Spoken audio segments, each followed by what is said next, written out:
everybody. Welcome back to Exploring the Lord of the Rings. This is session number 329, and tonight we are going to begin looking at Gandalf's reading of the Book of Mazarbul, or at least his attempt to sort out the Book of Mazarbul, to read the slashed, stained, and partly burned Book of Mazarbul. So looking forward to that. I had a lovely time at SoCal Moot this past weekend out down in Carlsbad with a bunch of folks from here. Great to meet up with you guys again, to meet some folks there for the first time. Our next moot coming up is in Texas. Tex Moot in Houston. I should actually know the date. What is it, the 5th? Yes, it is. The 5th of April. Saturday the 5th of April down in Houston will be our next moot. And after that, very excitingly, on the 26th of April, we will be in Europe for Willow Moot in Leuven, Belgium. So we're in Texas and then Belgium for our next two moots here in the month of April that we're looking forward to. So that's going to be excellently great fun. I hope to be able to see many folks there. All right, let us jump back into the text here and see how much of the discussion of the Book of Mazarbul we can do here. I keep saying discussion of because, of course, we have to remember, and this is, again, something that's been very much brought to my attention over this past year, is how little of the book Gandalf actually reads, right? But one thing that we can notice from the beginning, before I even read it out loud, is the italicization, right? You can see that Tolkien is making sure that we can tell which words that Gandalf says are words that he's reading from the text and which are not. So there are some moments in which he is he's guessing or he's editorializing or something like that. But even it's not just like we drove out orcs from the Great Gate and Guard, or Flói was killed by an arrow. Like, it's not just entire sentences and things like that. Things like there is, I cannot read what, a shaft is mentioned, right? And the words that are italicized are just there is and shaft. And so one of the things that I want to remind us of as we approach this is that Tolkien had prepared visual aids for this. That this is another one of those Rosetta Stone moments where he was deliberately supplying us with clues that would enable us to learn how to interpret these runes ourselves, right? This was going to be, not only was the drawing of the pages of the Book of Mazarbul that he made up, not only was that obviously a kind of a fun artistic project, but this was another one of his like linguistic Easter eggs, right? Where he was just like he gave us back at the Hulling Gate, right? With the text in multiple languages and different alphabets and things, so that we could both be learning some Sindarin words and we could also be learning Tengwar. And just as we got that same, Chad and I were talking about that same effect there on the inscription of the tomb. And here, having already gotten that, right, we're now being given even more that we could compare back and forth with. So anyway, I think that this is, it's just, I was really reminded of that. It kind of jumped out at me as I was like making up the slide, right, and putting the text on the slide. You can really see how he's wanting you to go through, he could just say a shaft is mentioned. Like, he doesn't have to italicize the word shaft, right? But he does to make sure that you can go looking for the word shaft. Where is S-H-A-F-T, right, in the manuscript? Pretty cool. Anyway, okay. At last Gandalf looked up. It seems to be a record of the fortune of Balin's folk, he said. I guess that it began with their coming to the Dimrill Dale nigh on 30 years ago. The pages seem to have numbers referring to the years after their arrival. The top page is marked 1, 3, so at least 2 are missing from the beginning. Listen to this. We drove out orcs from the great gate and guard. I think the next word is blurred and burned, probably room. We slew many in the bright, I think, sun in the dale. Flói was killed by an arrow. He slew the great. Then there's a blur, followed by Flói under grass near Mirror. The next line or two I cannot read. Then comes, we have taken the 21st Hall of North End to dwell in. There is, I cannot read what. A shaft is mentioned. Then Balin has set up his seat in the Chamber of Mazarbul. The Chamber of Records, said Gimli. I guess that is where we now stand. All right. First of all, one thing that I would want to confess, I misunderstood the last sentence of the first paragraph for years. Like, I got the wrong, it's one of those places, and I'm sure you've all had experiences like this, where I just got the wrong idea in my head when I read it as a kid, and, like, didn't even understand that I like, just, anyway, the mistake I was making was the way that it is written, the way that it appears. The top page is marked 1-3. And I was like, it's just the pages. What I heard in my head, like what I imagined, was that there's a page marked 1 and a page marked 3, so 1 must be missing. But then he says at least 2 are missing, and I'm like, what? Like, I was always confused by that. I just could not get it to make sense. But of course, I realized years later that the top page is marked 1-3. Right, like 2 numbers on the same page. So like section 1, page 3. And so that's why he says 2 pages are missing from the beginning. Like, it's one of those things that's just like so obvious when you actually realize it. But I did not get that for so long. But yes, the top page is marked 1-3. The single page is marked 1-3. So 1-1 and 1-2 are missing.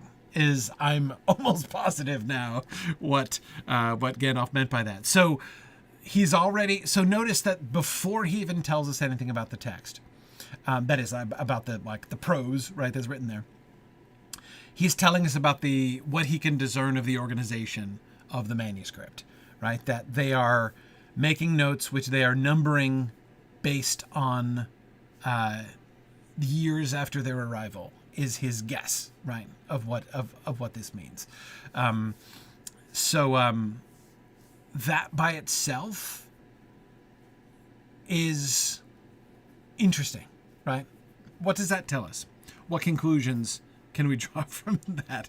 Arden Cran, it is possible that this is the Book of Mazarbul version 1.3, but I doubt that that's what they meant. But anyway, so what conclusions can we draw from that? Well, first of all, the dwarves, if they're dating it by year, which is Gandalf's guess, if he's correct in that guess, and we have no evidence to suggest he's not, if he's correct in that, then it shows that they are intending this book to be a long-term chronicle, right? This is not like a day one kind of journal, right? It's not a journal. It's not a journal. It's not a day book. This is this is designed.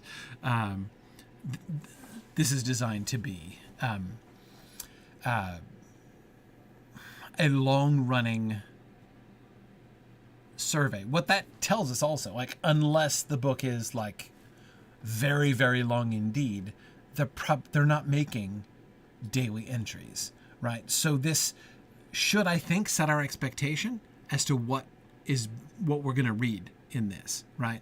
This is not going to be one of those, like, day 26, still not Lord of Moria, kind of journals. What we can expect to read here are only things which are sufficient milestones that they are worth writing in a book which covers year 1 within the course of like a few pages or whatever. Okay. I'm also interested in Gandalf's phrasing at the beginning. Yeah, JJ, that's a good parallel. It'd be more like reading through the books of Chronicles in the Old Testament. Yes, just at like selected things that they felt were important enough to mention. The difference, I'd say, JJ, between this and the Book of Chronicles is that the Book of Chronicles is transparently, like explicitly, not a set of records kept at the time. It refers to those, right? Remember, like there are all those references in the books of Chronicles where it's like, for more information, see like this other book. It refers to its sources, right? Multiple times throughout that, right? Which tells you that this is written from a later perspective, like digesting those chronicles. But when you're writing a chronicle in the moment, right? I mean, if you're in year one, you're going to write down all the stuff that you think is important, right? And it may turn out that some things are, you don't really, because you don't have hindsight to tell you for sure what was and was not important, right? So there's going to be a mix of things that will in fact be really memorable. I mean, like Balin has set up his seat in the Chamber of Mazarbul. That seems pretty safe. That's a significant thing. That's a significant milestone, right? The first description that we get is a battle with orcs, as they force their way as the dwarves force their way into Khazad-dûm, right? They have this battle with the orcs. So the description of the battle, when they first come in, that seems to be a momentous occasion, and they're understandable why they would think that, right? And yes, David Michael, that is correct. There are 2 pages of material before they drove out the orcs from the gate, so there was probably material about getting to Moria. Yes, or about their preparations or something, right, for the battle. There could be stuff about their... I mean, 2 pages is not a whole lot. I mean, I was going to say we don't know exactly how much was on each page, except we kind of do because we have pictures. But it's not all that much text on each page. So it wouldn't have covered a whole lot, those first 2 pages, probably. And it's also possible, as you say, David Michael, that the first page might have been a title page.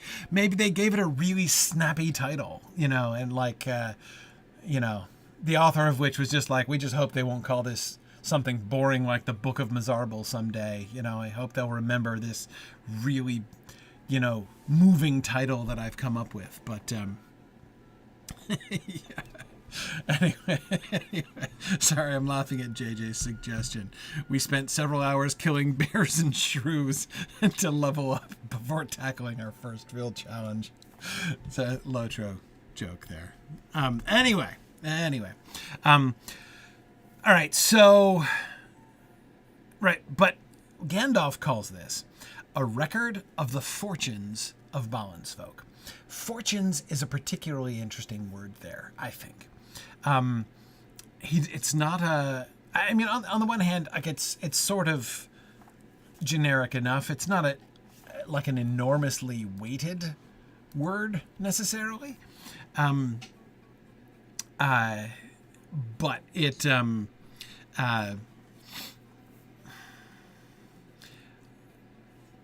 But anytime the word luck or fortune is mentioned, The Hobbit taught me to perk up and pay attention when Tolkien uses the word luck or fortune. So yeah, it's all in Boethius, Nancy. You're completely right.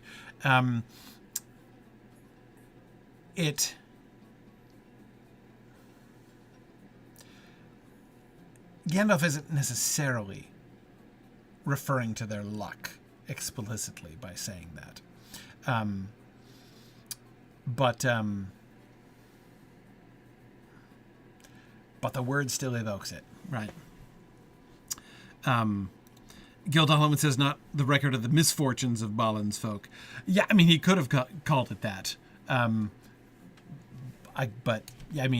guess there's enough evidence surrounding them to suggest that their fortunes were misfortunes in the net, right? By the time we come to the end, but he doesn't characterize it that way.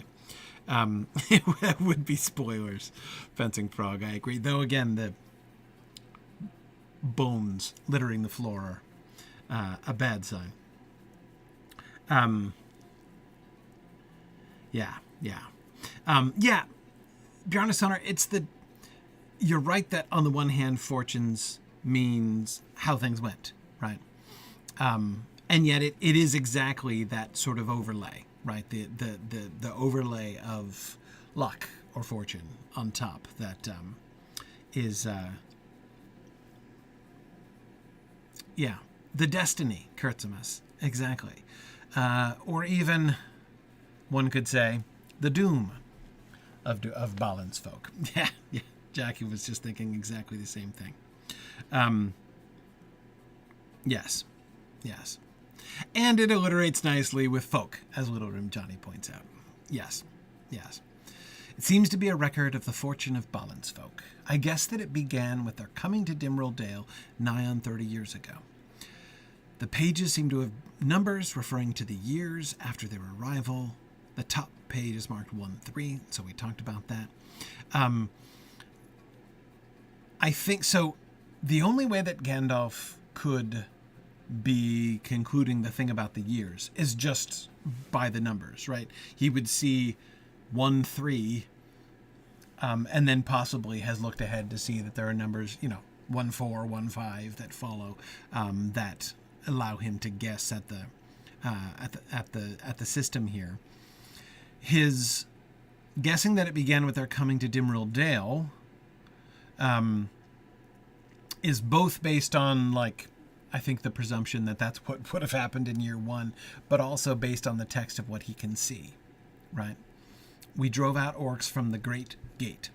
The Great Gate is clearly not the Holland Gate, right? And apart from the fact that that's on the other side of the mountain from Erebor, I mean, they're coming from Erebor, they obviously would have come from the east. And the fact that they refer to the Great Gate makes that clear. We drove out orcs from the Great Gate and guard room. So they are invading through the front door, and they are resisted by orcs from the very beginning.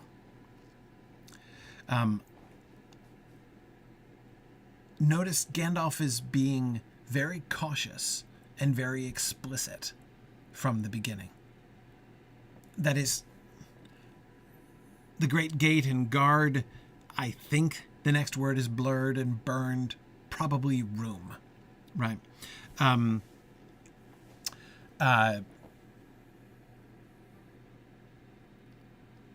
He's guessing at the second half or the next word after guard, right? He can't read it. He's extrapolating, but he's announcing when he's extrapolating, right? He's showing his work, right? Now this also suggests that he is kind of sight reading this, right? That he's doing that. This is not like Gandalf working this all out and then telling them after the fact, right? After he's made his guesses and then relaying it to them. Gandalf seems to be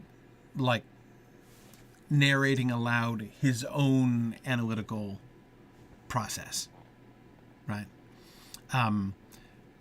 He's looking at the blurred and burned spot, seeing what he can see, what letters he can see, and concluding based on context what that word most likely is. It's kind of like, I don't know, trying to read Tolkien's own handwriting in his manuscripts, for instance. But yes. Anyway, so this tells us that Gandalf is doing this spontaneously, right? And we are being allowed to follow along not only what the story that Gandalf is telling us, but the meta story of Gandalf reading the book itself. the way that Tolkien dramatizes the reading of the manuscript is so cool. And so there are a couple things that I want to do here in this, in these next 3 slides. First, I just want to look at what we are told of what is written in the book, just as if we were getting all of it that we had. Then I want to be looking at Gandalf's work that his narration is drawing our attention to. And then I want to think about how those two things interact with each other. Why is it? Because, of course, Tolkien could introduce those pauses at any time he wants to, at any point he wants to, right? Why does he do it? Why does he choose the word room to be blurred and burned and Gandalf have a difficult time with, right? Why does he introduce a pause there? But I want to do that third. Okay. Let's hey, Zachary on YouTube. Glad you could join us today. If you come join us on Discord, you can join the group. Anyway, okay. So let's just look at the text. We drove out orcs from the great gate and guard room. We slew many in the bright sun in the dale. Flói was killed by an arrow. He slew the great something or other. Flói under grass near Mirrormere. Then there's a couple lines. We have taken the 21st hall of North End to dwell in. There is something. A shaft comes up somewhere. Balin has set up his seat in the chamber of Mazarbul. So that's the first section of the story. Before then, there's a pause with Gimli's interruption, right? By the way, Everett and Fencing Frog, we don't have any idea how many dwarves went with Balin. It's a really interesting point, actually, that no one mentions or ever gives us any clue about this. My suspicion is that it's quite a large number. I would certainly expect triple digits. The primary reason I say this is the only kind of indirect evidence that I think that we get about this is in Glóin's story in the Council of Elrond. And what we're told is that Balin was asking Dan for permission to go, and Dan resisted it, did not want to give his permission for a really long time, and finally did. Glóin calls it many, yes. But the hesitation. If Glóin were wanting to go off with, like, an expedition of like 25 dwarves or something, it would be like, it's not even obvious why he would need Dan's permission to do that necessarily, if you see what I mean, right? I mean, like, it's like if it were just him getting up a few friends, right, to come with him on an expedition like that, it would be weird. It just seems to me like it would be strange for him to have to be petitioning Dan for permission and for Dan to be refusing it. But if he were asking for, 500 dwarves, if he were asking for permission to basically announce the thing publicly and take volunteers from among the people to draw off a significant, a noticeable portion of the workforce and craftsmen and mining experts and everything else. I mean, he there's a bunch of people he would want with him, right? And he would have to recruit those. That he would need permission to do. So I don't think that this is just,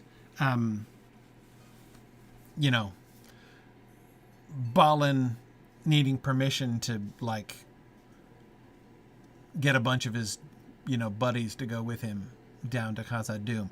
This is a subset a noticeable subset of Erebor, I would think. So I would expect. And it's true, Luke, I agree that Balin is the chief of Thorin's remaining companions. He might need the king's permission to lead even a small group out of Erebor. He himself, that is Balin himself, is sufficiently important that him leaving like that would be, I mean, but even there, like, I would think that what he would, if it were just him, about him or him and his household or something like that, he would want Dane's blessing, right? So that, and Dane would want to make sure that if he did leave, it didn't look weird, right? It didn't look like he was disaffected or like there was trouble, in the realm or something like that. So there would still be good reasons to get Dan on board with his departure. But again, the way that permission to do it is delayed makes me think that it was just sort of a bigger deal than merely, is it okay if I go, right? So I would suspect that we're not told anything other than the word many, which is fairly vague. I would suspect that there were significant numbers. Now, at the same time, I doubt he took like 5,000, right? The dwarves of Erebor aren't that numerous to begin with, I think. And who knows? But, it's probably not. But I would. My guess is hundreds. My guess is hundreds. Is what I would look at. Yeah.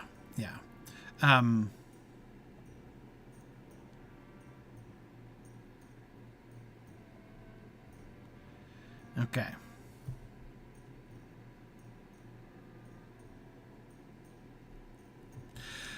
Now, proper 1420, that's a really interesting question. How hard is it to add a conjunction or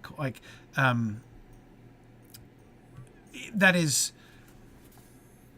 your observation is, I think, a very apt and interesting one. And it teaches us something else about this book, doesn't it? That is, what proper 1420 is pointing out is the inconsistent use of grammar, right? On the one hand, we get Flói was killed by an arrow. But then we also get Flói under grass near Miramir. Had verbs gotten real expensive, at this point? It's possible, Miss Rae, that it's the end of a sentence. We buried Flói under grass near Miramir. That could work. There is a blur in front of it, right? Yeah. I think that seems to me most likely, actually, because we don't see that. Now, it's possible Flói under grass near Miramir is possible if what is being written here is just like sketchy notes, right? But that would seem a little bit weird in this kind of a book, right? In this kind of a chronicle. Now, Nancy asks, why would you ever bury a dwarf under grass? An excellent question, right? And I think that's one of the reasons why it's mentioned. So first of all, I would point out, we have no reason to think that a dwarf being buried under grass is weird at the time we read this paragraph. The only reason we think burying dwarves under grass is weird is based on what we read in Appendix A, which will not be written for several years from now, right? So this is actually one of the only pieces of evidence that we have to this point about the burial practices, of dwarves, right? But we'll come back to that. I have other thoughts about that. Back to 1420's excellent point about the inconsistency of the syntax and stuff. When we look at the whole context, that seems to be the only... No, let me say this a different way. We see many other examples of where full sentences are being used, right? We don't see verbs being routinely skipped elsewhere, such as to convince us that, to give us evidence that this is just a consistently not you know, not written in full sentences, kind of series of notes, right? We drove out orcs from the great gate and guard room, full sentence. We slew many in the bright sun in the dale. Flói was killed by an arrow. He slew the great something, probably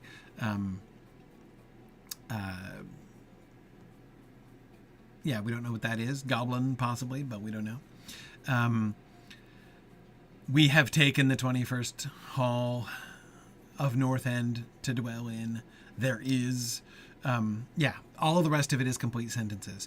So I agree with Miss Ray that the likeliest evidence, or the likeliest reading, is that that's not a full sentence. If there's a blur in front of it, then yes, it could be we buried, or you know, Balin decreed that we should inter Flói under grass near Miramir. Yeah. The other thing that strikes me as interesting about that, though, is under grass.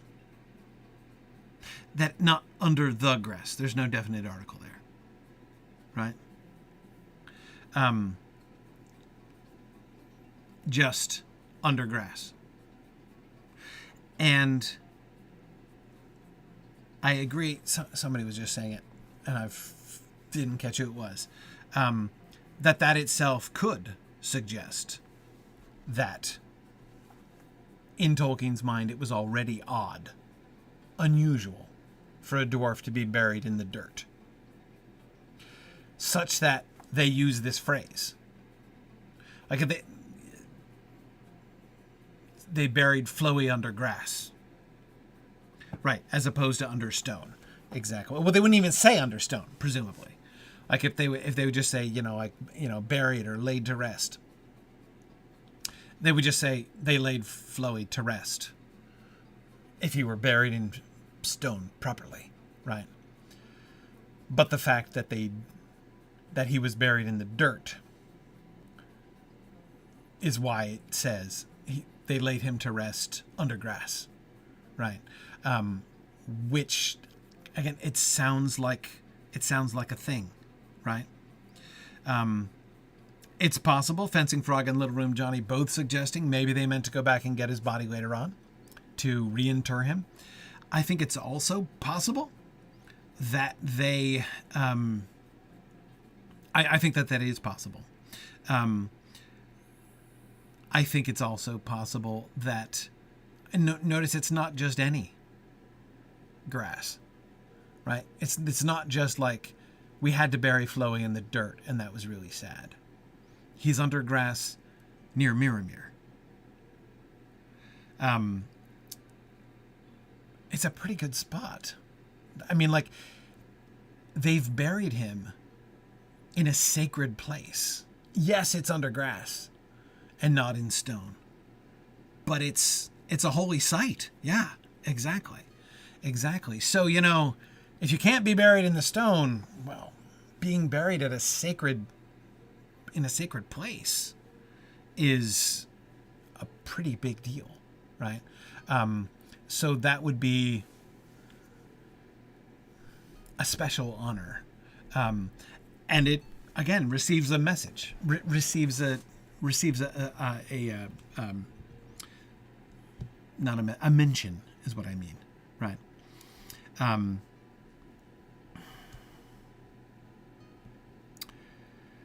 Flói, slain in this first battle, was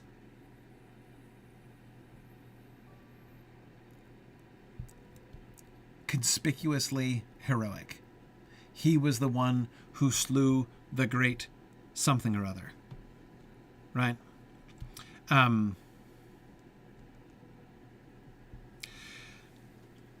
Yeah, Cunctator, I can't think he was the only one who died. He's being singled out. He's being singled out in two ways, right?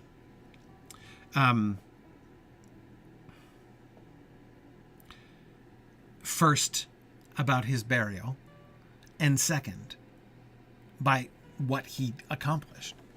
Like, he was the one who accomplished the great deed and also died in this battle. Yeah, exactly. I think it is the deed that he accomplished. I love the fact that we're not given the noun. He slew the great. Great what? I can't help but think of the phrase, the great goblin, right? Like, my brain wants to finish that with goblin, because of the Hobbit, right? But the great captain, the great troll, the great, I mean, there's lots of things that it could be. And proper 1420, I agree. Probably not pumpkin. Yeah.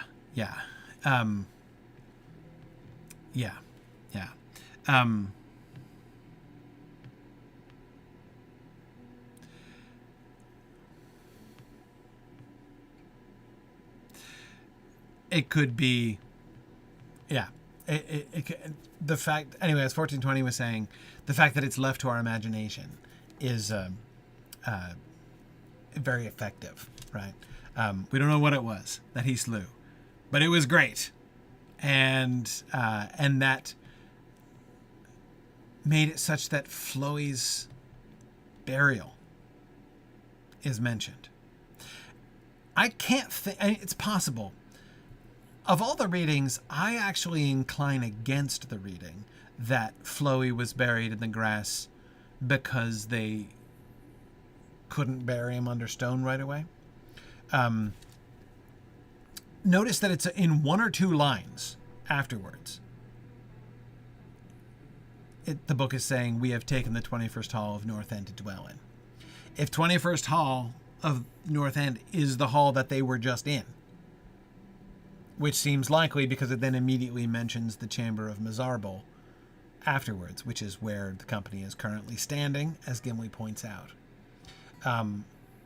That we know this is a goodly ways into Khazad-dûm, as Gandalf says. They've still got, like, a bunch of levels to go. He's going to give more details afterwards, right? Because after reading this, he now knows exactly where they are.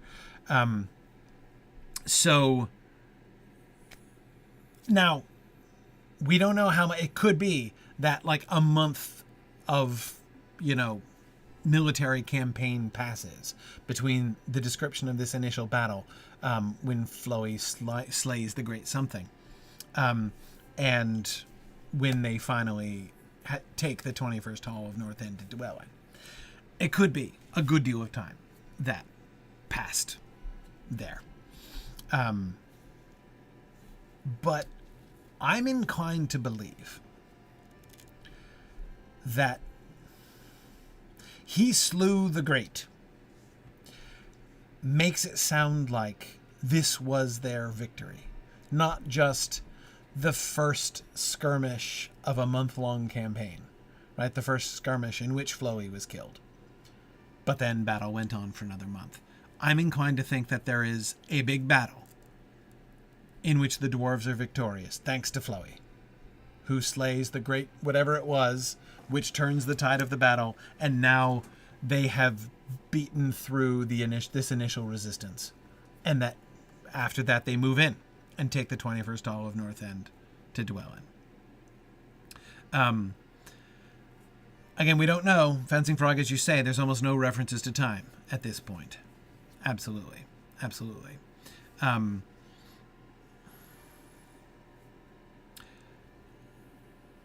Yeah, Eric, that's exactly my sense of it. That Flói was killed during an overall trend of success for the dwarves, so they wouldn't have had to do anything weird if they didn't want to. Yes, exactly.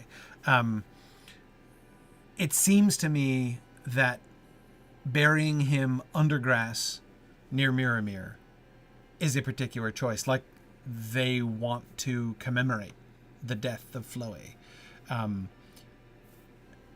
by burying him under grass. Like, they note that it's under grass. If, again, I do like the reading that this is already understood in Tolkien's mind to be a weird thing for dwarves to do, so that they specify bury him under grass.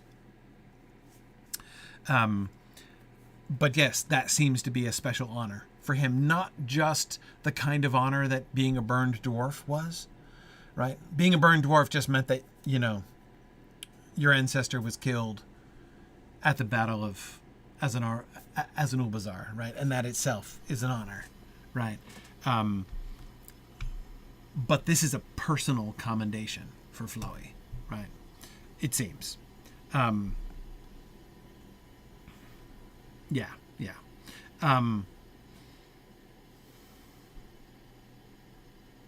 And I do also agree.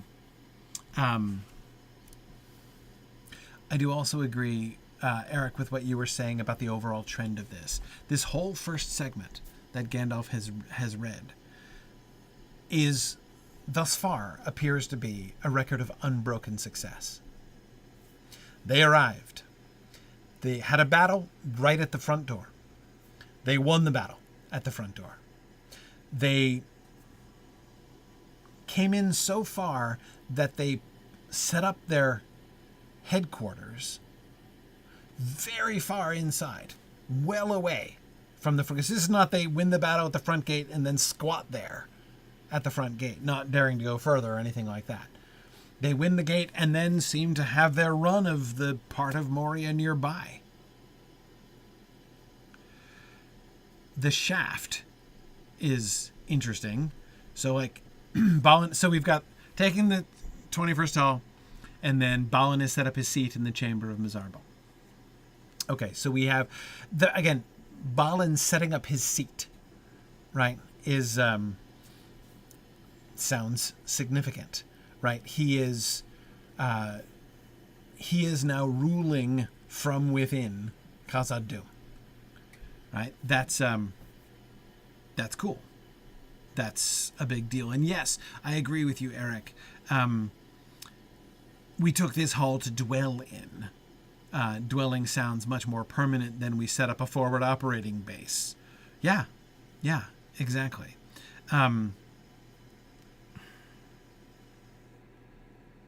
Yes. Set up his seat, Colin, very much does sound like setting up a throne. Yes, absolutely. Now, Jackie, that is interesting. A shaft is mentioned. There is the shaft of light coming through. Yeah. Of course, my assumption has always been, like when they're talking about shafts, that I'm thinking about mining shafts, right? Downward shafts. But that doesn't have to be. They're going to talk about that kind of thing later, but not necessarily here. Because whatever these sentences are, there's one or two sentences, it sounds like. Gandalf makes it sound like there are one or two sentences between we have taken the 21st Hall of North End and Balin has set up a seat in the Chamber of Mazarbul. I mean, the way that he reads that, notice he has just said, the next line or two I cannot read. So if there's a gap of even one or two lines, he's mentioned it. So he doesn't mention it and only just says, so there is explicitly comes right after Hall of North End to dwell in, right? There is something, a shaft is mentioned. So this sounds like this sounds like one sentence to me. One sentence that begins with there is and ends with, or not ends with, but also includes the word shaft. And then Gandalf says the word then, which suggests that the next sentence is Balin has set up his seat in the Chamber of Mazarbul. And yes, Arden Crayon, completely agree. There doesn't seem to be any evidence of the dread of the Balrog being felt at this early stage. No, there does not.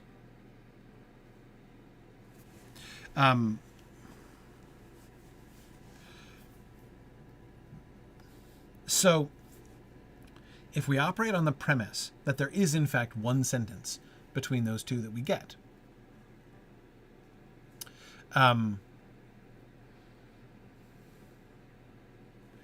Then I think it likely that the shaft being referred to is the shaft of light.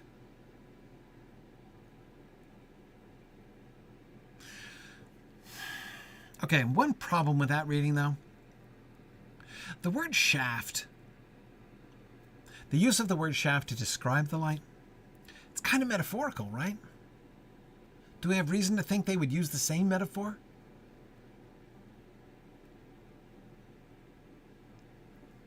Maybe. There is a shaft of light in the 21st hall also. Yes. Yeah. No, I know they're there for mining Flói, but again, in this context, if there's one sentence in between, we have taken the 21st hall of North End to dwell in, Balin has set up his seat in the chamber of Mazarbul. Are they going to include one sentence in the middle about, like, their projected mining activities or something like that? You know. Possible. We've taken the 21st hall of North End to dwell in. There is a convenient side passage leading to a mining shaft. Right? Like something in that line. Balin has set up a seat in the chamber of Mazarbul. It's possible. It's possible. Yes, Trifle. There is. That's the shafts. There are shafts cut in the walls, which let the light in the 21st hall. That's where the shaft is used there.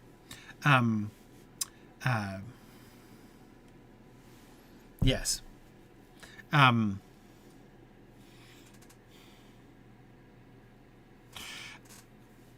But Emily, it is an attractive idea to imagine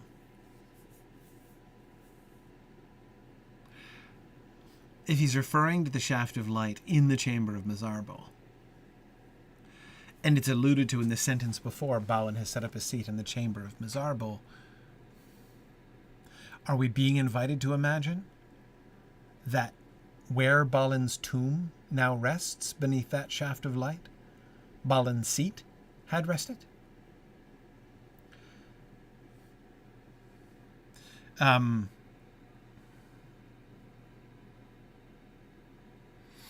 Yeah, Luke and Jackie were both thinking the same thing. Yes.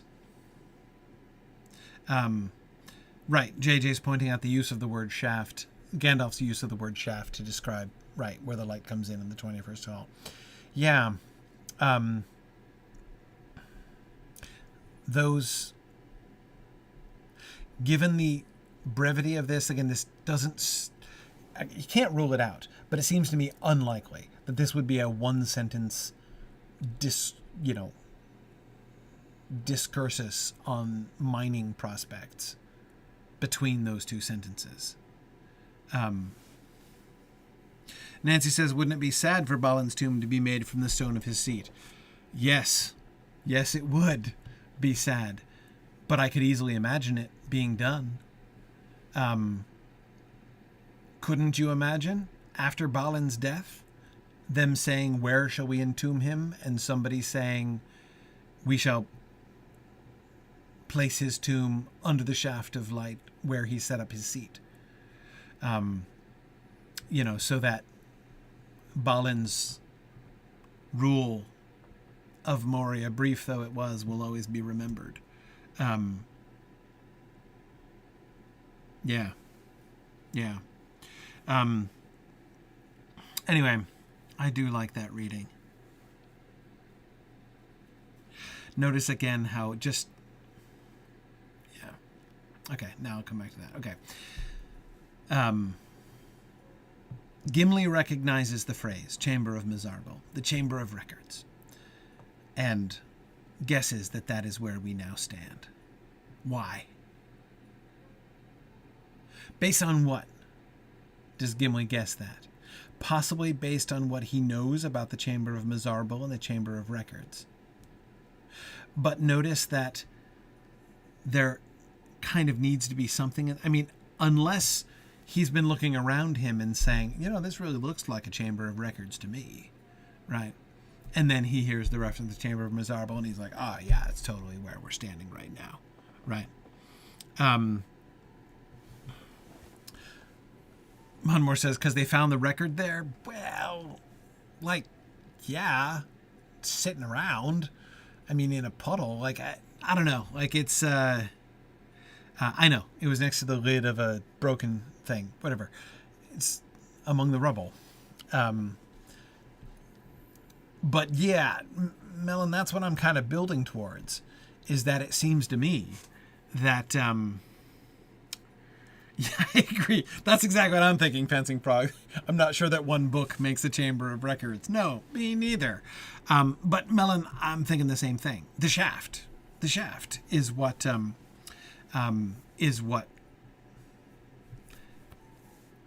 if we are right, if does Gimli have the same reading? And is he thinking about, does the shaft make him think that this is probably what this is? And Balin is here, yes. Does it seem too intuitive, though, Nancy, as you say, sad, right? But does it seem to Gimli intuitive that they would have established his tomb in the place where he set up his seat?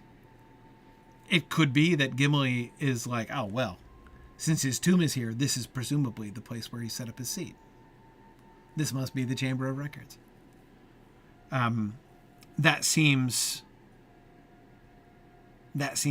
very, very possible. Yeah.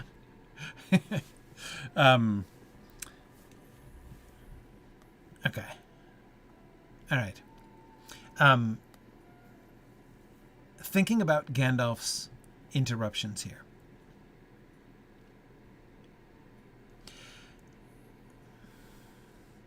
What do we get? First, we get his allusion to the fact that this first phrase can't be finished. He's guessing at the word room. And then he tells us that he only says, I think. He doesn't tell us that the next word is also blurred and burned, right? He's just now saying, I think, to tell us that once again he is completing the phrase. He is making a projection there. By the way, we didn't even talk about the bright sun in the dale. This seems to have been some kind of strategy here, right? We slew many in the bright sun in the dale. Suggests that they've somehow drawn the orcs out into the dale, which is good, right? I mean, that suggests not just victory, but some tactical expertise, right? That sounds like a good battle plan right there. That they laid a plan. Obviously, the orcs aren't just going to be standing around in the bright sun. The reference to the fact that the sun is bright is clearly important, right? So clearly the orcs are not just milling around in the bright sun and then they set upon them. Because the orcs wouldn't do that. Why would they, right? They have to have been somehow forced or drawn out into the light, and drawn seems to make more sense. So yes, this sounds like a really spectacular victory, right? Spectacular. I say again, not just a strong win, but they did something cool. So I have in my head this whole flow now of what happened there based on the few details that we get, right? That they knew the orcs were lying in wait for them, but they tempted the orcs to come out. They came up and maybe they taunted them, maybe they attacked and then pretended to retreat and drew the orcs to pursue them and then set on them from the sides or something like that, right? It kind of sounds. But then their clever plan was almost foiled by the emergence of something else. Not a troll, I'm guessing, on account of it would have turned to stone. But in any case, something great. Probably a great captain of them, which might have still led to disaster, right? But this was he was slain by Flói in Flói's heroic action, though Flói himself was killed by an arrow.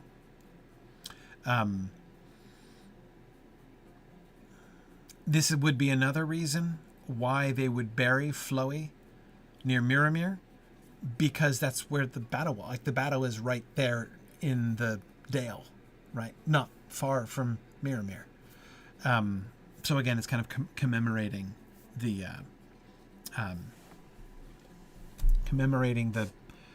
moment, the occasion.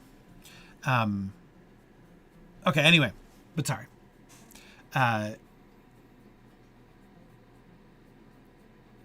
Flói is killed, but he slew the great.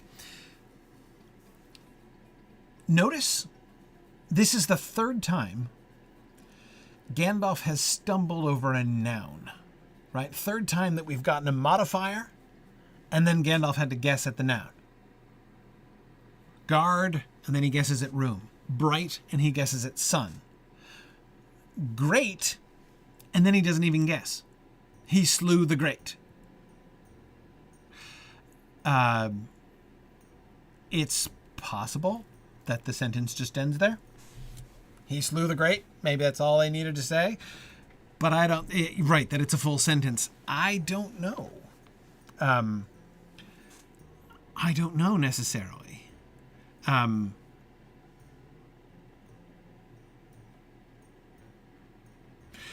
Eric, I wonder, could it be some kind of idiom? Could it be some kind of, like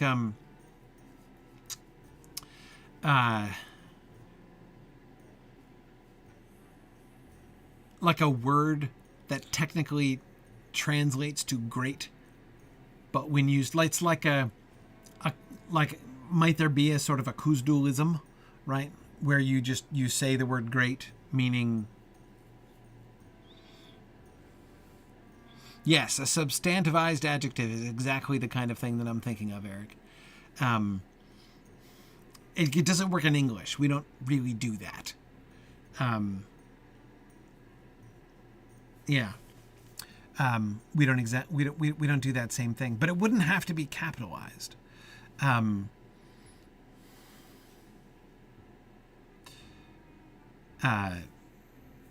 Yeah. Yeah, Felarov says it works with Magnus, though, all the time. Yeah. Right, in English that doesn't work. But in other languages it would. I'm thinking of examples of usages sort of like this in Greek, for instance. It's possible. Yeah, it worked in Old English and Hebrew also. Yeah, the fact that Gandalf doesn't mention it, doesn't act as if there is a word there that he can't read, suggests that there isn't. And I think, therefore, that since the sentence doesn't seem like it works well in English, suggests that that what Gandalf is giving us is something like a very literal translation.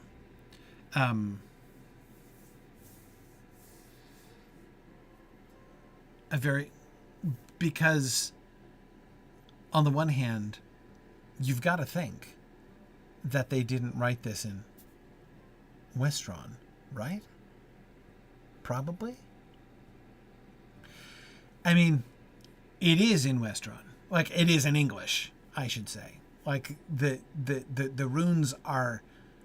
The runes on the pages that Tolkien drew are transliterated English.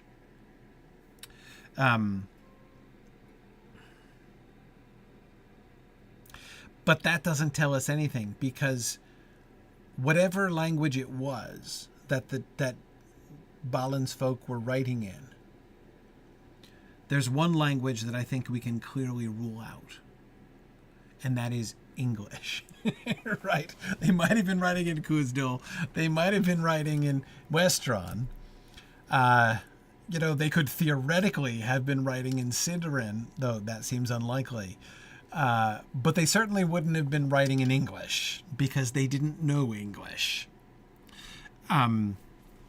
So the fact that the runes are transliterated English tell us that Tolkien, the modern editor who discovered the Red Book of Westmarch and is translating it for us into English, has tampered with that, right? Even in the illustrations.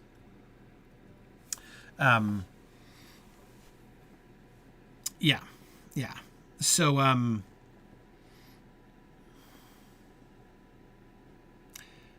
yes, we can't tell.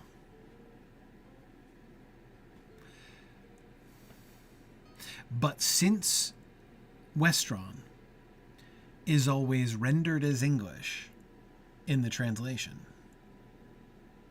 and He Slew the Great is not a sensible English sentence, as it stands. I agree with people who are suggesting with a capital G, it would be a little bit better, but it still wouldn't be great English, right? Therefore, I'm going to guess that that's a hint. And I say hint because keep in mind, Tolkien's not going to, throw this kind of thing out there. He did this for a reason, right? I mean, you can make an argument if you want to. I won't be inclined to agree with it very quickly, but if you wanted to make an argument that Tolkien's word choice and whatever this other random paragraph is not really, he wasn't thinking about it. We're overthinking it, right? He was not putting that much thought into his word choice.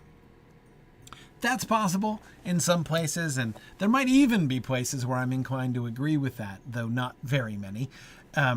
It's just, I don't think that's who Tolkien was, especially not when he sat with this text for so long and revised it so many times.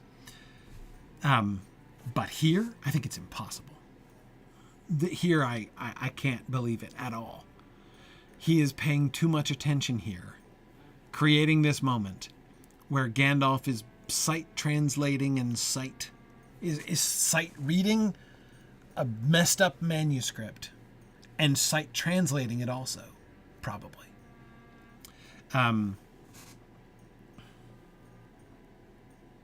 So yeah, He Slew the Great, with no reference from Gandalf of a missing noun, suggests that that's the actual sentence. And therefore, that also implies to me that this is Gandalf. Gandalf is doing a literal word-for-word translation like you would do if you were sight reading, especially something that was difficult to read, right?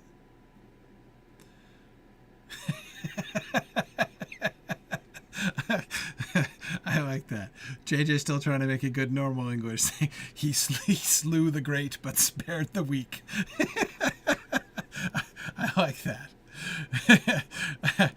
I don't think so. But yeah.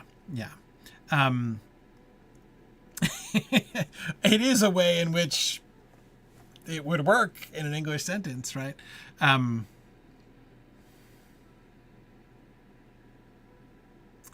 But every other time he has an italicized,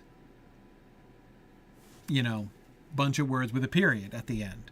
The period seems to be original. It seems to be, Gandalf appears to be suggesting that it's not a fragment. That's where the sentence is. So yeah.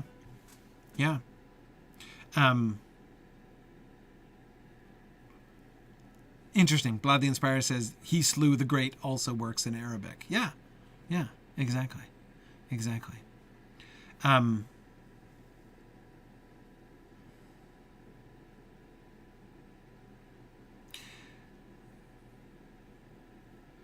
He slew the great. I think that's the whole sentence. Flói under grass near Miramir. We have taken the 21st hall of North End to dwell in. North End. There's another place where it seems like we would want a definite article. Though again, it's not consistent. Like if it just had, we have taken 21st hall of North End to dwell in, that would sound like a set of notes, right? It would sound like shorthand. Some kind of shorthand-ish, you know what I mean? But it's not. We have taken the 21st hall of the North End to dwell in. But I think it's not the North End. I think it's just North End. Yeah, I think it's a proper name. I think it's what we're learning. That this part of Moria that they're in is called North End. And it's the 21st hall of North End. Yes. Yep. I have to admit, it's another thing.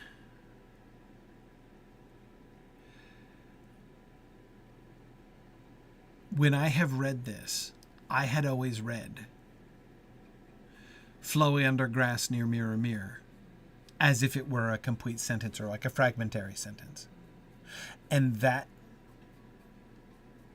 phrase, Flói under grass near Miramir, it's not a clause, there's no verb, right? Contributed to my reading the whole thing as if it were shorthand. So he slew the great. And the lack of the definite article there with North End, all in my head added up to, none of this is like meant to be standard English. It's just notes. But I don't think any of it is. And what's more, it doesn't make sense that it should be. Right? Because, Jackie, it would make sense to write shorthand if you were in a hurry. But why should they be in a hurry? Here, I mean, in year one, when they've won the battle, and they're just like roaming about, setting up. I mean, if Balin has time to set up his seat, then presumably they've got time to write complete sentences. Right? So, yeah, you'd think. So, yeah, no, I think Miss Ray is completely right. Then there is a blur followed by. Notice the difference between that and the next line or two I cannot read. That's how Gandalf verbally signals to us that he's skipping probably multiple sentences, right? Whereas he only refers to a blur, which is probably just a couple words. Not much more than a phrase, right?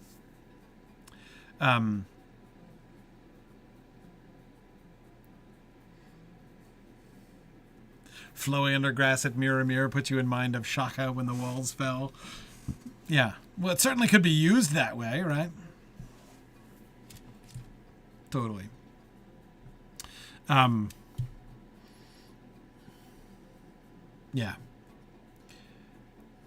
Okay. So last thoughts before we go to our field trip. That third stage. We looked at the text itself and what it seems to be conveying, what we can learn about Balin's company and their fortunes from this text, and what we can extrapolate from what we don't get. We've talked about Gandalf's pauses and what that shows us, and how we're like the kind of cues that Gandalf is giving us to explain what he's sight reading. Sight translating, most likely.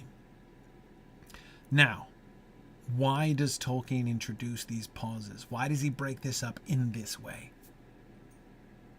What is the effect of... Because he could have... I mean, he's the author, right? He could have put those in anywhere. He introduces the first pause in the middle of the long sentence describing the battle, or noting the battle. We drove out orcs from the great gate and guard room. We slew many in the bright sun and the dale. That's the first sentence. And he interrupts it twice. Once with a longer interruption, once with a shorter.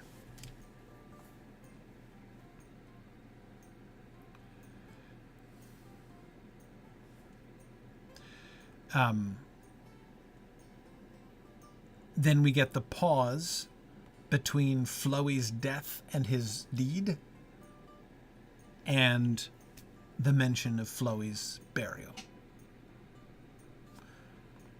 Then we skip a bit, and we get the business about the establishment of their dwellings, of their dwelling and Balin's seat, both of which, I agree, sound pretty permanent.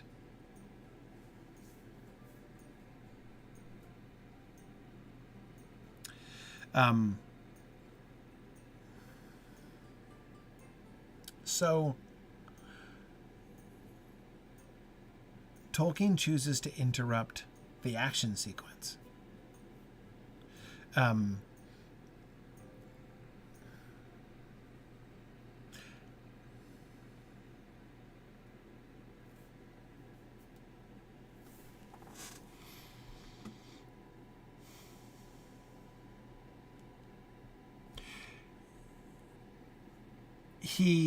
So one thing that Tolkien accomplishes is giving us this first passage in a few isolated drips, right?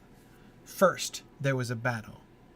Second, Flói the dwarf is being commemorated for his heroic and fatal actions in the battle. And then third, the new dwarf colony is officially established. And apparently peacefully established.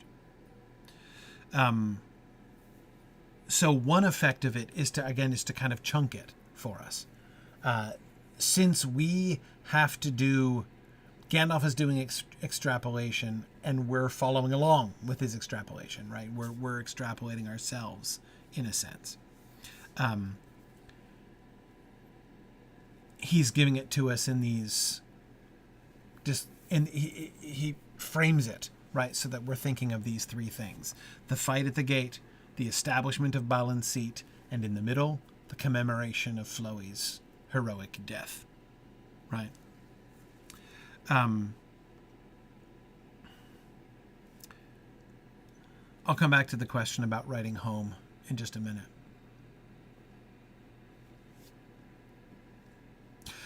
I think that one of the effects of breaking up that first sentence a couple times is to calibrate our expectations as readers.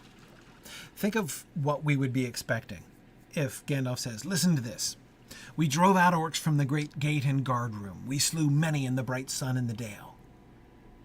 If we got that uninterrupted, it would create an expectation in us that we're going to be getting this exciting narrative, right?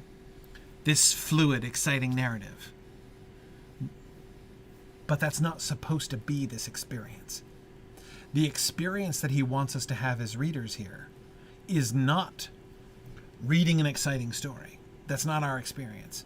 The experience we're supposed to have is the experience of catching glimpses of what happened by deciphering with difficulty this manuscript, right?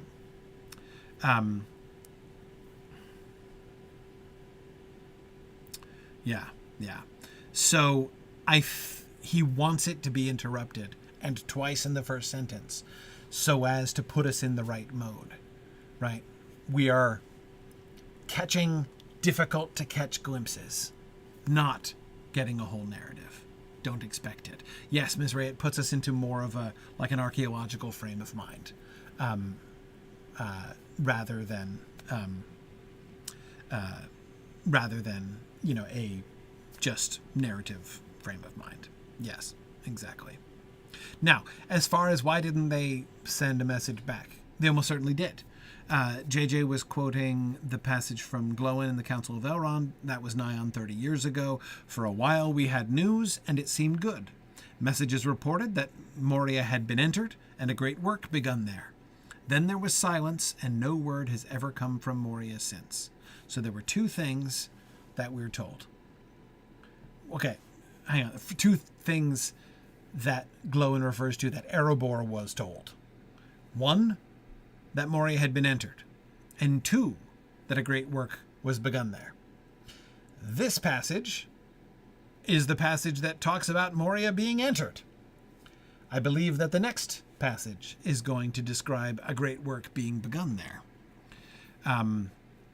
So far, what we're getting tracks with the news that they heard. So presumably they did. So messages were sent back at this point. And it's easy to see how they could be.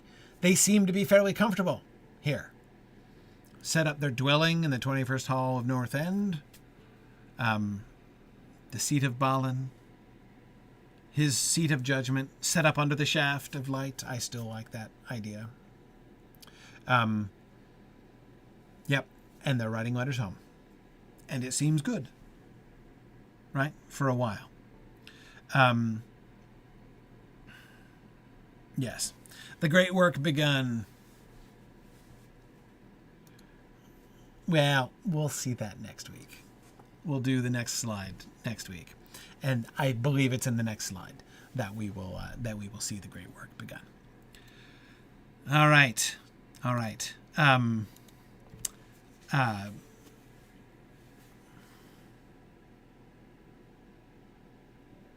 Mrs. Manrique, you are parsing Mazarbul, are you? And suggesting that Mazarbul probably does mean, it's just like Gimli translates it, the Chamber of Records. By the way, that is, I presume that that's the case, right?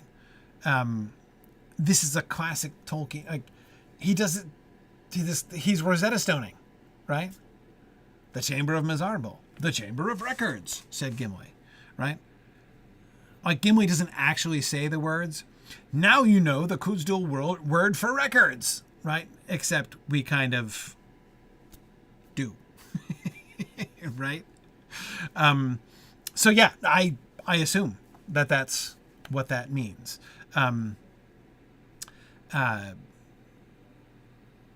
Yes. And yes, the Mrs. Manrique, you were talking about the Ool. That's what we saw if we just glance back at here. We get the Ool. Don't we get that here? Isn't this the Ool in the middle of here, which meant of, right?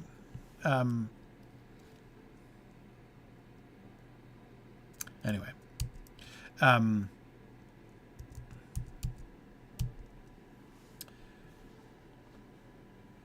Yeah. Anyhow. Right, but we don't, yes. Fundinul. Exactly. Fundinul. Right, yeah, we get it here. Yeah, sorry, it wasn't down there. It was up here. Fundinul. There it is. Yes, Fundinul. And we were talking about how that appears to be like, as it were, a genitive ending. Yeah. Yes, Faelor of Khuzdul definitely appears to be an inflected language. Yeah, it's some of the stuff we were talking about with Chad when he was here. Anyway, yep. But notice this is exactly the thing. Exactly the kind of thing that Tolkien loves to do. Provide a little linguistic breadcrumb trail so that people who are so inclined can piece it out. Because we've already seen the UL in the runes, to which we're given a translation right away.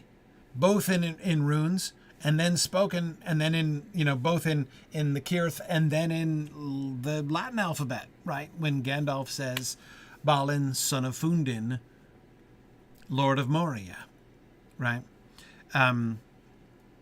Yeah, yeah, absolutely. So yes, and then now here we get a second one, right? Mazarbul. Hey, look, it's a word that ends in ul. Well, that's genitive then. That means of, right? Oh, look, Chamber of Mazarbul. Yes, look, in fact, that's a genitive phrase in English, isn't it? Yes, indeed. Fun, right? Well, okay. If you don't find it fun, it's okay, but Tolkien did, right? And this is the kind of fun that Tolkien wants his readers to have, or at least is inviting his readers to have, right? He goes out of his way on multiple occasions to provide these kinds of breadcrumb trails. When he says something in Elvish and then repeats it in English in the next sentence, or even immediately afterwards, right? Yes, both Gildalwyn and Auru were saying, but wouldn't that mean it's the Chamber of Mazarbul? Yeah, no doubt. It would be like just two. Certainly if Khuzdul is inflected, it would just be a two-word phrase, right? Whatever the Khuzdul for chamber is, followed by Mazarbul. Gandalf is sight translating, remember. So why doesn't he translate the word Mazarbul and just say the Chamber of Records in the first place? I don't know.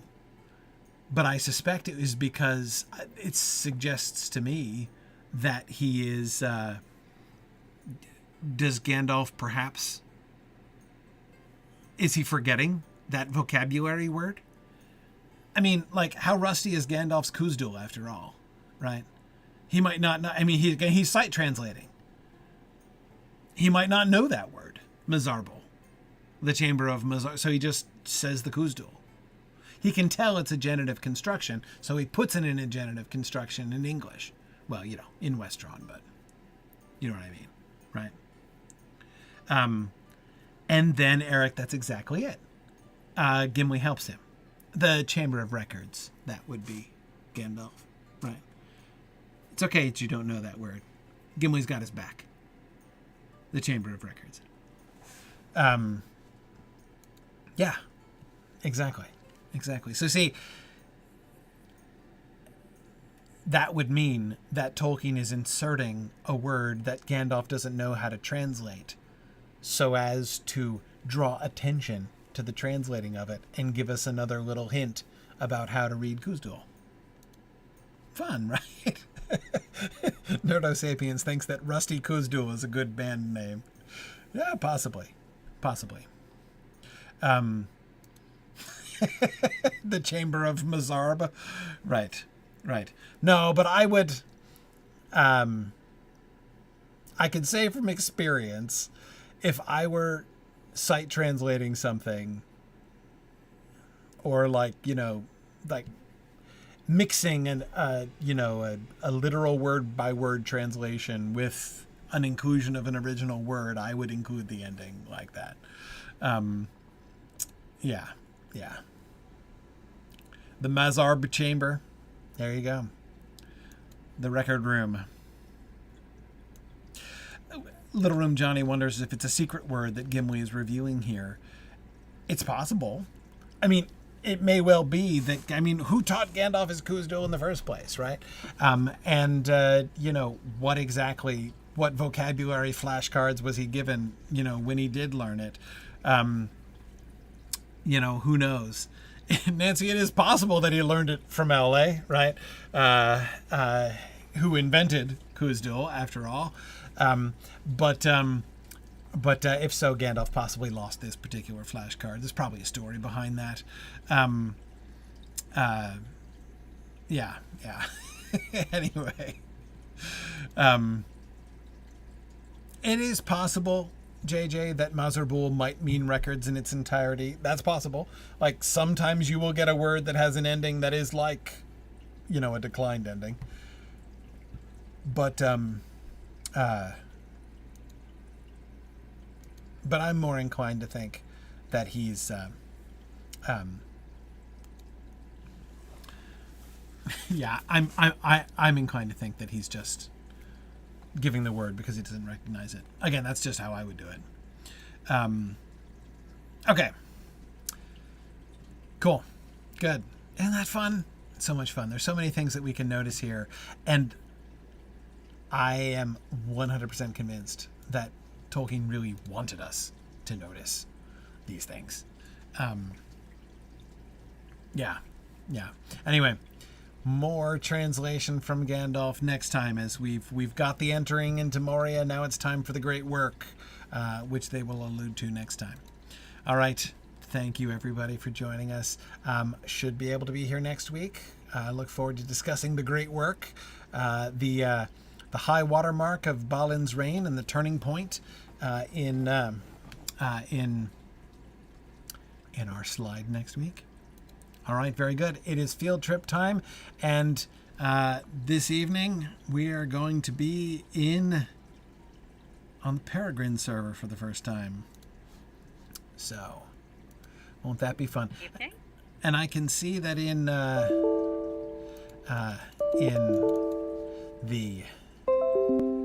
goodness, thank you. Yeah. Okay. Sorry, I could see that in Bree. I came in. I went out and back in, and I came back in on a different layer, which was fun. Oh, are you not able to see us? I was not before.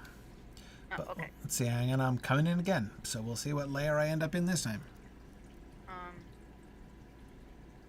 Okay.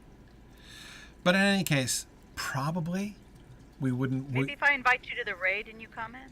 Well, it's not a big deal because I assume there aren't going to be multiple layers in the 21st Hall. You hope. Bold of you to assume. I hope. I mean, well, let me just say this a different way. It seems to me that one is much more likely to end up in layers in Bree than one is in the 21st Hall. So.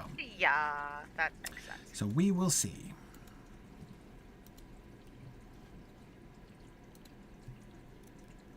I think we're going to the 21st Hall and then taking the stable to the other crossroads, was it? Yes, if I still have that stable master in the new server. I think 21st Hall is one of the main hubs. There you are. Oh, hey, look at this. I came in on the right Excellent, level. excellent. Your stables will carry over. They will carry over? Yeah. Okay. Oh, thank goodness. Excellent. All right. 21st Hall then. Yeah, I'm still Narnian 1. Yeah, I know. I just literally logged in for the first time since the transfer 5 minutes before Getting class. a few So. stragglers. We got a big crowd tonight. Yeah, hey. Celebrating. They're catching up on the transfer, so. Celebrating it's good times. being in Peregrine. All right. Okay, I think that's everyone. I'm going to try and go. All right. ahead. And we are not layered in Moria, in fact. Well, that's good. All right.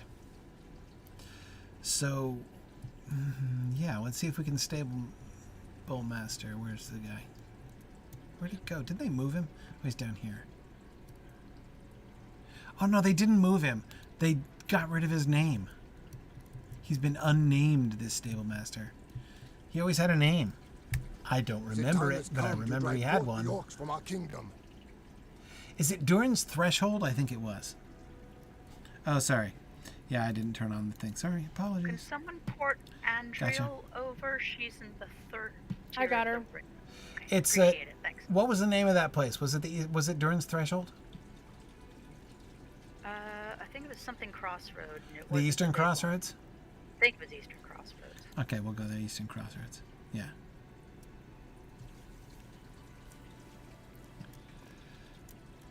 All right. I think that's the one. Let's see. Yeah, this looks right. Oh, yeah. Ray, I was right. Where's that other one? Who knows?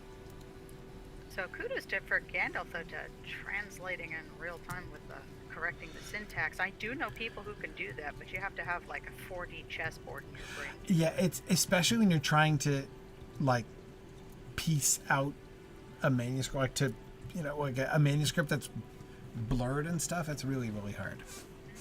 Hard I enough had a theory to. about that, the nouns, actually. Oh yeah.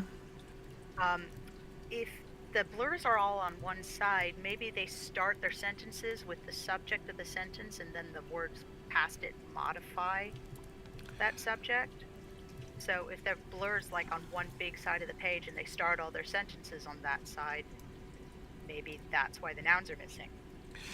It is possible that what Tolkien was inviting us to do. Yeah. Because he's not only wanting us, I was going to say, he doesn't only just want us to hear this, he wants us to picture it so that we can picture the length of the lines.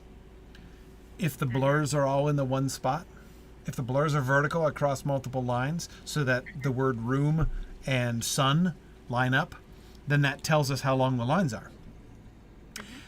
But more, if he's giving us the illustration, then he's not just asking us to imagine it. What he's doing is giving us a key, right? To help us to find which are the lines that Gandalf is reading, because they're the ones we can see that are blurred at the end. Yeah.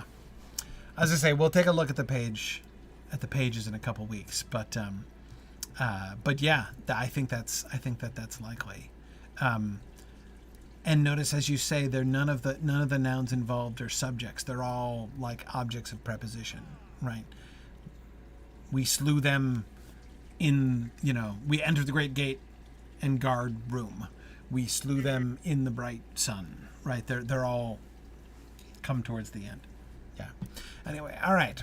So we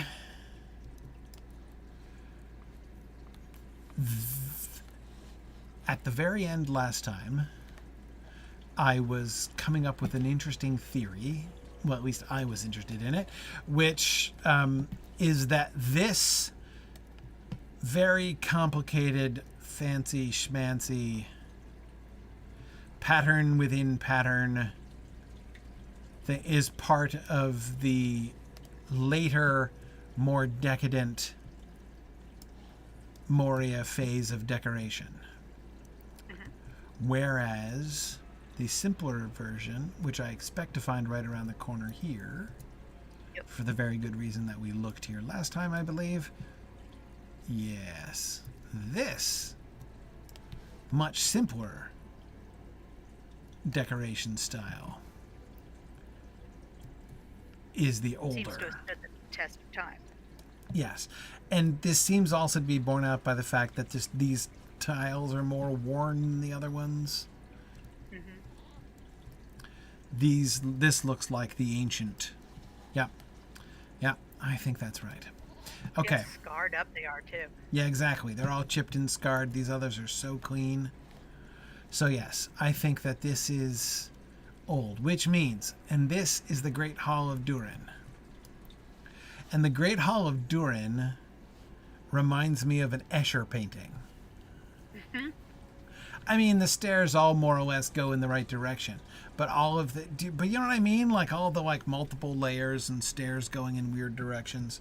It does get confusing with the crossways and bridges and stuff. And Yes. 3 different layers. Like, you just know that the map for this place has got to look more complicated than any mall. Yeah, it's pretty weird. Okay. Oh, no, this is a wooden gate made by the goblins. Okay, so this is not original. Okay. For those who don't know what MC Escher is, it's the part with David Bowie and all the staircases at the end of the labyrinth. Exactly. Yeah, that ought to help everybody who's never heard of Escher out. Yes, Colin Ananian has depicted exactly the Escher drawing that this makes me think of. Okay. I wanted to come around here because I wanted to stay on this level. So the middle bits of the columns here with the diamonds. Oh yeah, I was looking at that too. The bulbous like a bits. Beautiful clown sleeve. Yeah, it's a little odd. I want to see if we see those elsewhere. Okay, hang on. Yeah. So we have what we have up here on the top story. Because this is the top story, right? Yes, we just have ceiling above this. Up here on the top story of the Great Hall of Durin, we have steps around what is sort of this central well in the middle, or at least it looks like it looks central from here in the sense that there's things that go around it, but there's nothing down there. What is this? Who knows? Swimming pool. Okay, well, let's... I don't know. Those columns are amazing, though. But it looks like a viewing thing. Maybe it's a public audience chamber, like this is like where everyone stands for the big festivals or something. Right, like it's because we see that there is the second like layer. The bear pit at the Globe. Looks like the what? The bear pit at the Globe Theater. Right. Yeah, possibly. And we've seen, like in the geode area, right? Over in the Great Delving, with what looked like, layered viewing on the far side. Another sheer drop with no guardrails. Okay, so what? What is that down there? There's big horns down there. Whoa. Yeah. Okay. Well, hang on now. Okay, so this is what bothers me, because I agree this looks like, oh, look, we can all look down at this from all 4 angles. But at what? There's like nothing there. And then we come over here, and then we have this like really narrow catwalk out to this other random little floating platform, which looks down on a much bigger space where we can see, once again, nothing. That is, we can see hallway and we can see other stairs. Maybe we're on the security tier. Okay. What do they have? Sharpshooters up here? Well, I don't know, or at least lookout towers. Maybe all the action's in the next floor down. Yeah, now this does look like, Rowan, as you were saying, the main road on the map. Yeah. Yep, that's exactly where we appear to be on the map. Yeah. So that down there is the main road. Mm-hmm. Okay, sure. But why do we... Maybe this is the overpass and down there's the freeway. I mean, okay, like, sure, I can see that you would want to make it possible to go from one side to the other, but these are not just bridges. Nor did we need that whole square viewing platform. And then from here, we can't get back over there. Because this is not, in fact, the second floor, because this floor doesn't line up with the other second floor. This is just a random platform to not quite nowhere, because we can get back up into the side hallways where we came from. Sure. Yeah, and there's the big horns down there. It wouldn't be much use up here unless, like, the mouthpiece was up here somewhere. No. And in what sense is this the Great Hall of Durin? The Great Hall of Durin makes me think that this is like I'm expecting like an audience chamber or something. Yeah. I think we need to investigate the other tiers. Yeah, well, I'm headed in that direction, or I was trying to, but this is a quasi-dead end. Dead end because the only place it leads to is the hallway that we originally came around here on. Which... Are we not able to get down there? No, Yeah, there's some guys down there. Yeah, there's some guys down No, there. we can get down there. We just can't get down over here. We have to go back over here, and there's steps over on this side. If you don't run sheer off the platform. Well, which is always a risk in Moria. Yeah, I suppose. Who's got the torch? Can't see bloody thing. Because, yeah, there's the stairs around over here. This kind of reminds me of is like a catwalk at a theater. Like, this is where the techies would be adjusting the lights. Yeah. Okay, so now this is down to the legitimate second floor. Like, this is the viewing level. Yeah. No, this is the mezzanine. This is like the second mezzanine here, viewing this like totally uninteresting area down at the bottom, which fortunately we have lots of opportunity to view from lots of different angles. All right, but let's look at those horns, man. I want to see the horns. Okay, yeah. So, but if we go down and then all the way down this level, okay. No, wait. The theater. Hang on. Because there's another set of steps. So there's this set of steps, which leads down here to the main platform ahead of the double steps, which go all the way down to the floor of this room that is overlooked from the top. But wait, we missed the second layer of overlook, which means you have to come down this other set of stairs to these side arcades, which do have ledges, by the way, which makes them unusual. Looking more and more like a theater.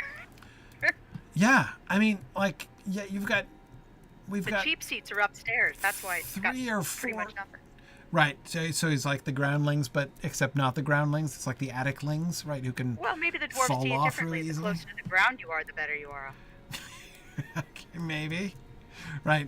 Are they? Or okay. like in the theater, you know, there's the opera boxes up here, there's the Right. good seats up front, and then there's the nosebleed section. And this is just, this is nothing. This is just a platform. Okay. Yeah. As if a viewing platform from the sides. Yeah, And and then you could we can stick go around the choirs stairs. in here. these Does this go wings or anywhere? No. orchestras. Oh, it does not. The big horns could announce the start of the show or the end of the entr'acte. Okay. Okay. All right, but now Everybody if we want to put go down your down, cocktails, get back to your seats. right? Okay.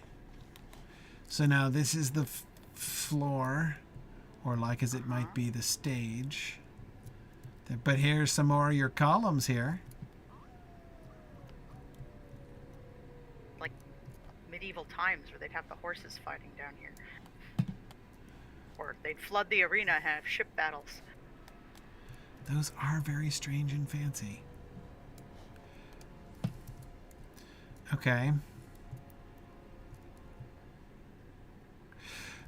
But Getting lost. are we in on the chairs road? here. Are we on the road? No, we're not on the road.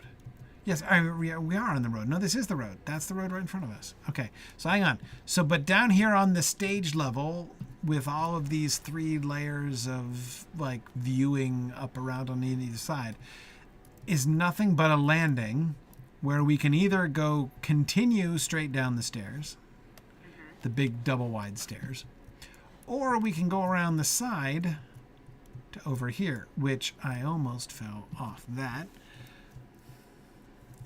What the acoustics are like in here. And here's where now we've reached the horns. Yeah. Whoa, we've got a dwarf statue with It's so cute. gem eyes. Look at that. He looks so jolly. Like I bet those light. I bet those eyes light sapphire up. eyes. Does he have cat ears? Or is it just me?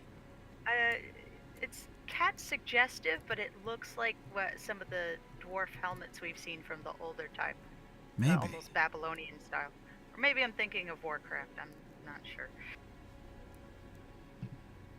But are they gemstones or glass? Because if they're gemstones, why are they still there? Well, yeah, they might be particularly hard to loot or something, but yeah. The orcs got distracted and thought they were on a slide and just kept going back up to slide down the horns. Yeah, now, the horns... Well, no, I think maybe they could actually sound... I mean, it's a very jolly face. It's not like the stern dwarf longbeards we've seen before. This definitely looks like some sort of theater archetype, like a Punchinello character or something. Yeah, so I do think that these horns could sound. I think that face does not look much like a dwarf. I mean, not like any of the other dwarf statues we've seen. I know. It's not a you know, he's got curves. Yes. He has curving shapes instead of those long chiseled lines. Yeah, like the bulbous nose. Yeah. He's a friendly guy. I don't know. He might be even be like he might even be an archetype like that people know or the kids know or something. Maybe. You still have mustaches and what I think... Can we see a beard from the side? Look how the mustache is curling up like a smile. You mentioned cat ears. That's the mustache gives him a very sort of, almost trickstery cat-like look, but he looks like he's smiling. See how his cheeks are bulged up and his eyelids are curved? He's smiling. The cheeks are bulged. I agree with that. But his eyes look like they're smiling. Maybe. They're not that squinty. But I agree that the rounded cheeks and the bulbous nose are definitely strange and funny. He's a cool guy. That's really weird. I think the horns really being weird. Blown is not like an alarm. I think it's a sign that something fun's about to happen. So, somebody was just suggesting parade route.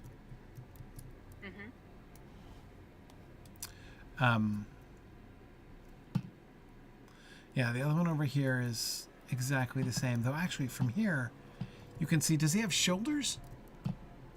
He's got the hat. It looks like, yeah, some sort of pauldrons or something. Yeah. I think I have those too. Yes, he did. I was just too close to notice them. But maybe like this is a character in the Dwarf Commedia dell'arte or something. Right. No, he doesn't have hands. No hands. It's definitely, it's not very representational. Yeah. It's more to evoke a feeling.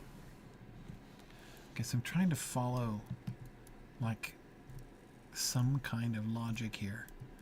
So, all right, hang on. So we've got more. This.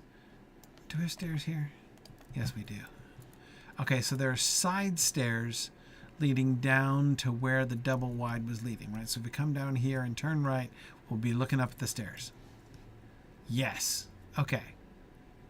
Good, so I'm correct about where I am. So we've got side steps. So when you come down the main road, this is the main road from Holland, dun-da-da, you come through, and you get to here, and you can either continue going straight up the steps there, the double wides and the double wides, or you can turn to either side and go up and get to the hornblower level up here. I mean, it would make a pretty nice parade route. This is even bigger than the one we got at the entrance in. Yeah. Okay. Was it? Okay, hang on. Now up here. Yeah. This is just going to be another viewing platform. Yeah. The parade route from the Holland Gate was pretty dinky compared to this. Yeah. Yeah. And then this set of stairs goes up to the upper viewing level, right? Yep.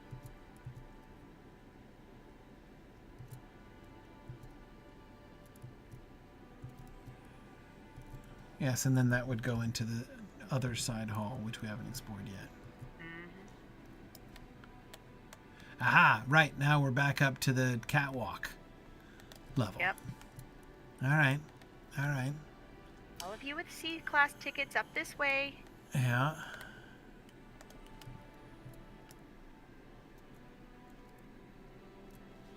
Okay. All right. So I'm hatching a theory. I'm going to go back down now. Okay. Go back down. I'm going back down to the ground floor. Okay. Huddle. Because I think we've more or less figured out the permutations here. Okay.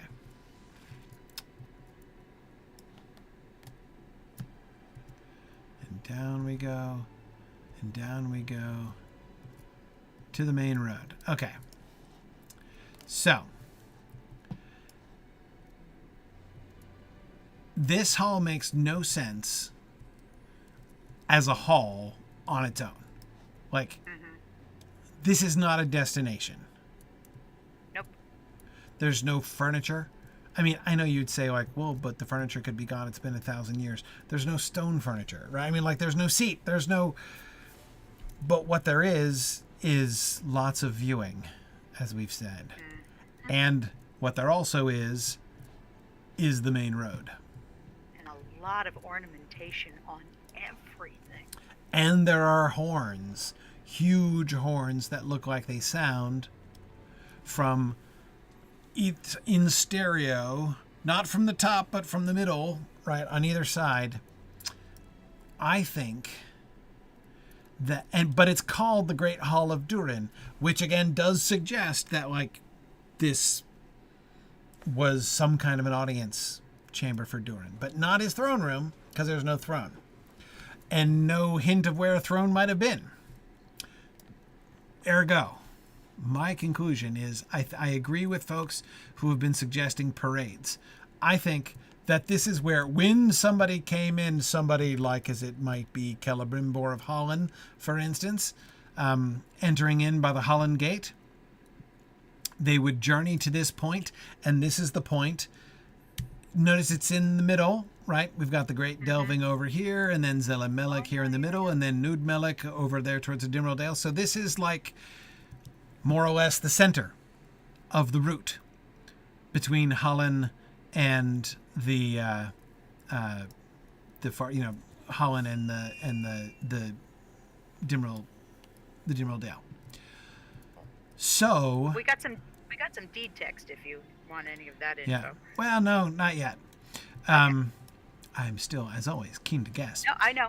That's Okay. why I offered. So, based on what we see, Durin would meet guests here, and there might be pomp and ceremony involved, so that people could watch. And Horses, choirs, military standards, all that fun stuff. Now, the next thing is I'm guessing where exactly would it be, and I think we have the answer. I think we know the answer to this. I think it would be up here on the main stage. So that here we are. Let's be Celebrimbor. We're cosplaying Celebrimbor here, right? And so here we are. Celebrimbor. You know how many days it took me to walk here? Ascends the steps. Dun dun dun dun. Ascends the steps. And here we are. And here's Durin at the top, standing here with his entourage, right? And here's why I think this. Here's why I think this. For a couple reasons. This works for a couple reasons. First of all, the positioning of the horns, right? So the horns would start sounding potentially as they come through here, right? So you'd get like the sounds impressively echoing through that little like tunnel, which would be underneath the three peaks, as JJ's pointing out here, right? Mm-hmm.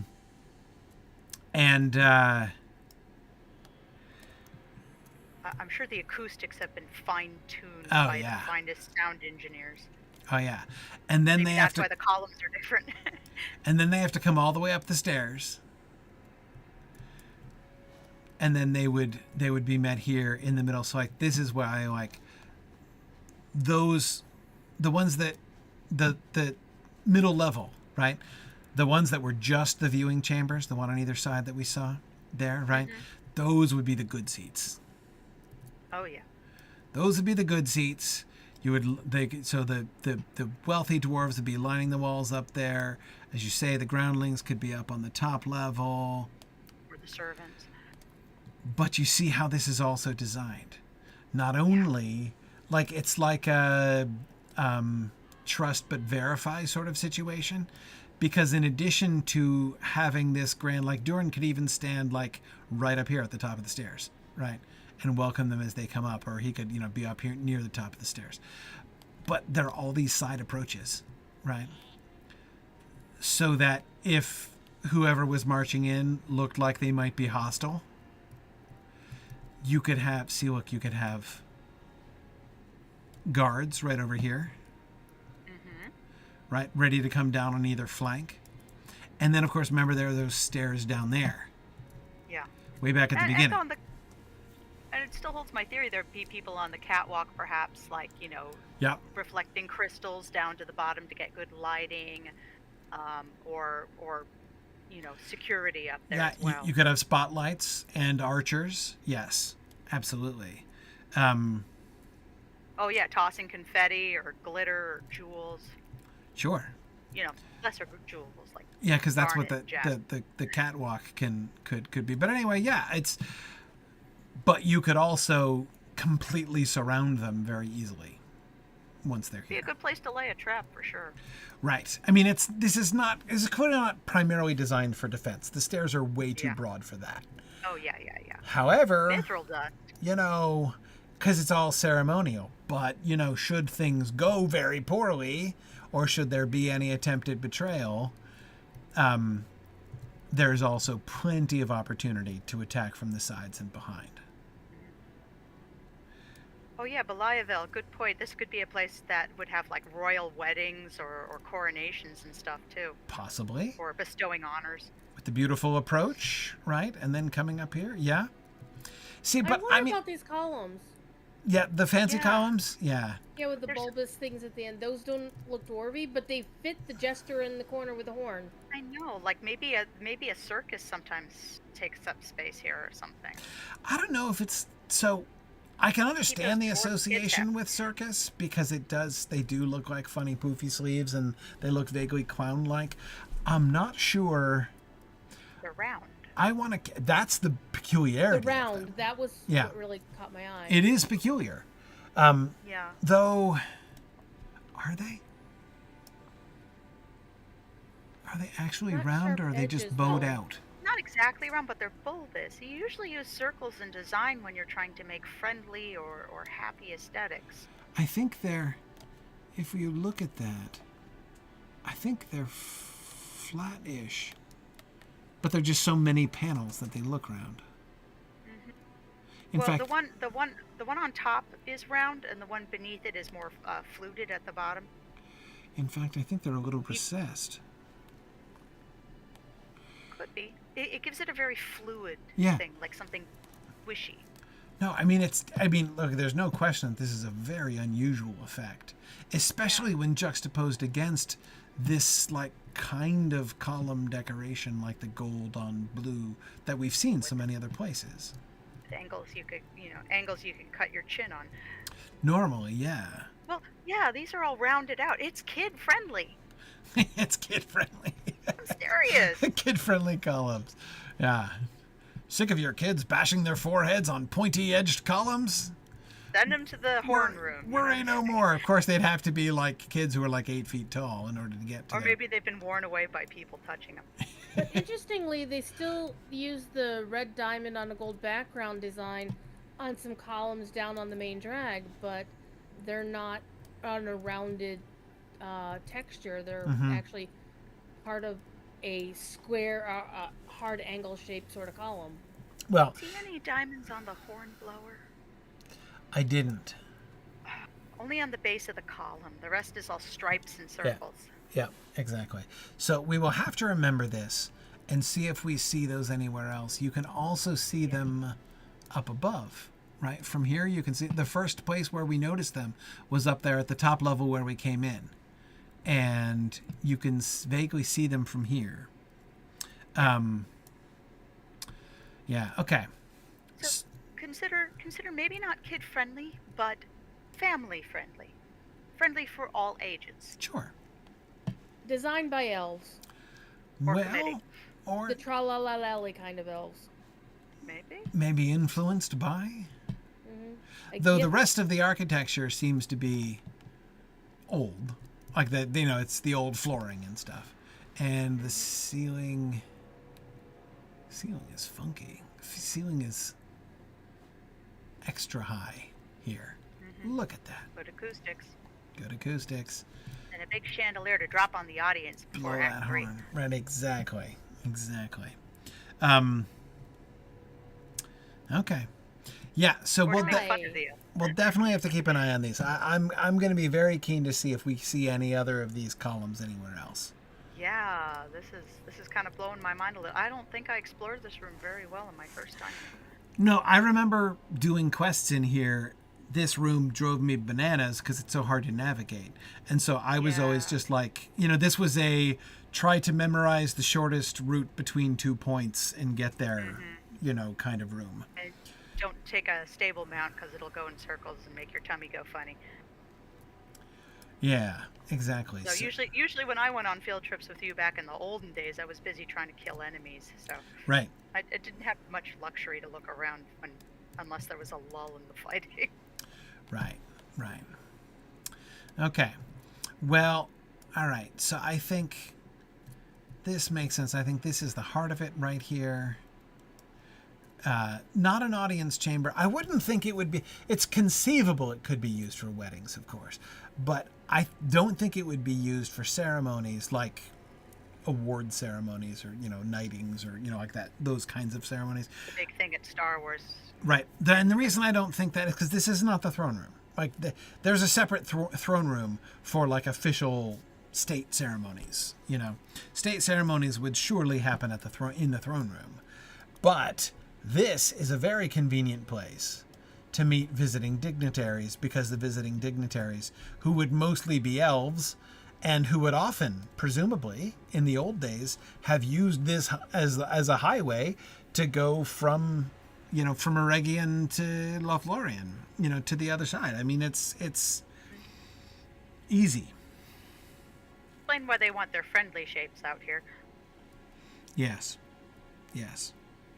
With enough to show off, at least, for the rest of it. Because this is opulent. Yeah. Yep.